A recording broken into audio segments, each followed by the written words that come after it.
वो हेलो मेरे पीके दाओ, कैसे हैं आप सब। उम्मीद करता हूँ आप सब स्वस्थ होंगे, मस्त होंगे और आपकी तैयारी भी अच्छे से चल रही होगी। तो स्टूडेंट, आज इस वीडियो में हम बताएंगे कि आप बोर्ड परीक्षा में कॉपी कैसे लिखेंगे ताकि आपको नंबर जो है भरपूर मिले। और साथ ही हम जानेंगे कुछ महत्वपूर्ण क्वेश्चन जो आपके बोर्ड एग्जाम में हर साल पूछे जाते हैं। चलिए देखते हैं कौन से क्वेश्चन है। जब भी क्वेश्चन आपको लिखना हो, जैसे लिखा है, क्वेश्चन है जनसंख्या घनत्व क्या है। जनसंख्या घनत्व क्या है, तो सबसे ऊपर आप लिखेंगे प्रश्नोत्तर संख्या, जो रही संख्या डालेंगे। ठीक है, अगर मान लीजिए कि पहला का है तो इसे लिखेंगे यहाँ पहला और यहाँ लिखेंगे का। ठीक, अगर डायरेक्ट है नौवा, यहाँ लिखेंगे नौवा। राइट, अब ने डाल दिया प्रश्नोत्तर संख्या नौवा। अब डायरेक्ट ऐसा नहीं कि आप डायरेक्ट आंसर लिख देंगे, नहीं नहीं, क्या करेंगे आप हेडिंग बनाएंगे। क्या बनाएंगे? हेडिंग बनाएंगे बाबू, क्योंकि आप उच्च लेवल में पहुंच चुके हैं, आप इंटर में पहुंच गए तो आपको जो है कुछ लिखने का अलग ही अंदाज होता है। चलिए देखते हैं जनसंख्या घनत्व, हेडिंग डालेंगे जनसंख्या घनत्व। आइए देखते हैं इसको कैसे लिखेंगे। किसी प्रदेश का क्षेत्रफल एवं उसके निवासियों की संख्या एवं उसके निवासियों की संख्या के अनुपात का, निवासियों की संख्या के अनुपात को जनसंख्या घनत्व कहते हैं। अनुपात को जनसंख्या घनत्व कहते हैं। कैसे कहेंगे भैया? कि किसी प्रदेश का क्षेत्रफल एवं उसके निवासियों की संख्या के अनुपात को हम जनसंख्या घनत्व कहते हैं। 2011 के अनुसार, अर्थात जनगणना 2011 के अनुसार भारत का जनसंख्या घनत्व 382 व्यक्ति प्रति वर्ग किलोमीटर है। यानी जो 2011 में जो जनगणना हुआ था उसके अनुसार जो भारत का जनसंख्या है, भारत का जो जनसंख्या घनत्व है वो 382 व्यक्ति प्रति वर्ग किलोमीटर था। ठीक, तो इस तरह से आप क्वेश्चन लिखेंगे। हमने जो क्वेश्चन बताया बहुत ही ज़्यादा महत्वपूर्ण है बाबू, तो इसको तैयार जरूर करें, आपके बोर्ड एग्जाम के लिए बहुत ज़्यादा इंपॉर्टेंट है। चलिए आगे देखते हैं। अगला जो हमारा क्वेश्चन है प्रश्नोत्तर संख्या 10 है। इसमें पूछा भारत के प्रवासियों की तीसरा तरंग क्या है। भारत के प्रवासियों की तीसरा तरंग क्या है, तो डालेंगे इसे प्रश्नोत्तर संख्या, उसके बाद डालेंगे हेडिंग भारत के प्रवासियों की तीसरा तरंग। तो प्रवासियों के तीसरा तरंग उच्च शिक्षा प्राप्त कुशल व्यक्तियों ने प्रवास किया। किससे है भैया? कि उच्च शिक्षा प्राप्त कुशल व्यक्तियों से है। तीसरा तरंग इनका है क्या है? उदाहरण के लिए डॉक्टर, अध्यापक, इंजीनियर, सॉफ्टवेयर इंजीनियर आदि है। अगर बाबू आप इस तरह लिख देते हैं ना तो एग्जाम एक भी नंबर 0.00 में नहीं काट सकता है आपका। जितने नंबर करेगा उतना आपको दे देगा। राइट, तो ये मैंने इंपॉर्टेंट क्वेश्चन बताया दो। अगला क्वेश्चन है प्रश्नोत्तर संख्या 11 जो है, ये कहता है नगर में विरोधाभास किस प्रकार से हमको देखने को मिलता है। राइट, इसका आंसर लिखेंगे हम कि नगर में विरोधाभास निम्न प्रकार से देखने को मिलता है।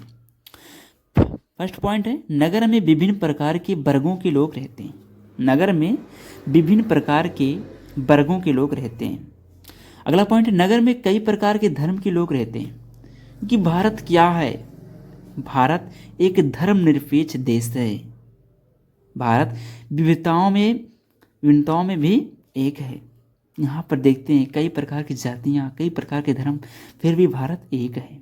ठीक, तो ये था मोस्ट इम्पॉर्टेंट क्वेश्चन जो मैंने बता रहा हूँ, इसको बाखूबी अच्छे से देखना। चलिए आगे देखते हैं। अगला जो क्वेश्चन हमारा है प्रश्नोत्तर संख्या 12 है, इसको देखते हैं। इसका क्वेश्चन क्या है? भारत में प्राचीन नगरों के विकास में दो कारक, कौन कौन से कारक जो हैं वो सर्वाधिक सहायता प्रदान करते हैं, देखते हैं। तो भारत में प्राचीन नगरों के विकास में दो कारक सर्वाधिक सहायता इस प्रकार से प्रदान करते हैं। कारक कौन कौन से भैया? नदी, क्या है? नदी, जलवायु, भू आकृति। क्योंकि ये डिपेंड करता है कि जिस नगर की विकास में बहुत ज़्यादा ही महत्वपूर्ण भूमिका निभाता है ये तीन चीज़, कि वहाँ की जलवायु कैसी है, नदी कैसी है और भू आकृति। ठीक है, वहाँ की भूमि कैसी है ये। चलिए अगला क्वेश्चन जो हमारा है, क्वेश्चन यानी प्रश्नोत्तर संख्या 13 जो हमारा है, भूगोल का मुख्य सरोकार क्या है। चलिए देखते हैं। वास्तव में मुख्य सरोकार मानव के घर के रूप में समझना और उन सभी तत्वों का अध्ययन करना जिन्होंने मनुष्य को पोषित किया। वास्तव में मुख्य सरोकार मानव के घर के रूप में समझना और उन सभी तत्वों का अध्ययन करना जिन्होंने मानव को पोषित किया। इस तरह ज्ञान के विस्तार के साथ मानव भूगोल के उपक्षेत्रों का विकास होता रहा है। राइट, ये हो गया हमारा 13वां क्वेश्चन, जो बहुत ज़्यादा महत्वपूर्ण है। अगला क्वेश्चन देखते हैं। अगला क्वेश्चन है प्रश्नोत्तर संख्या 14। इसमें क्या है कि निवासी देश का वास्तविक धन क्यों होता है? तो निवासी देश का वास्तविक धन इसलिए होता है क्योंकि वही देश का विकास कर सकता है और वही देश का स्तर ऊंची कर सकता है। राइट, ये हो गया। ये भी मोस्ट इंपॉर्टेंट है, 100 में 100% चांसेस है इस बार बोर्ड एग्जाम में आने का। चलिए अगला क्वेश्चन देखते हैं।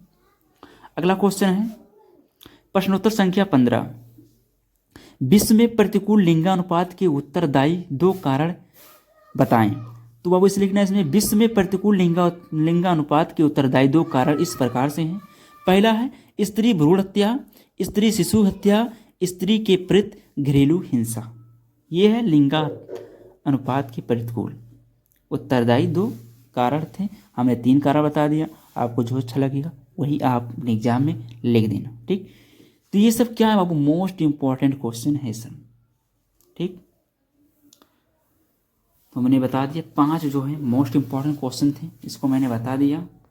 अगला क्वेश्चन है सार्थक जीवन क्या है? सार्थक जीवन किसे कहते हैं? प्रश्नोत्तर संख्या 16। सार्थक जीवन से तात्पर्य ऐसे व्यक्तियों से है, ऐसे व्यक्ति से है